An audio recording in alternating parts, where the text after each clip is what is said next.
তাদের নিয়ে চলে যান এমসিটা দিয়ে দিচ্ছি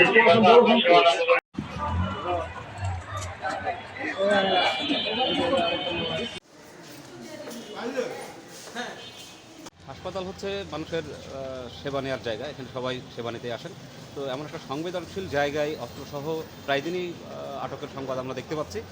বেশ কিছুদিন আগেও গুলিসহ একজন আটক হয়েছেন, আজকে চাকুসহ। তো এটা অবশ্যই উদ্বেগের একটা ব্যাপার। প্রশাসনকেও আমি ধন্যবাদ জানাই যে এরকম অভিযান পরিচালনা হোক বা যেভাবে হোক এটা আটক করতে পেরেছেন। তো এখানে একটা চিন্তার বিষয়, সেটা হচ্ছে যে প্রায় দিনই এরকম ঘটনা যশোর শহরে ঘটছে, যে চাকু মারা।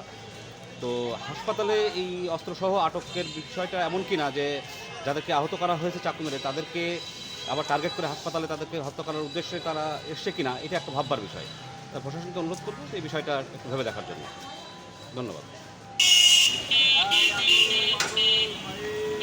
রিক্সা ঘুরে দাও, খালি গাড়ি ঘুরে দাও।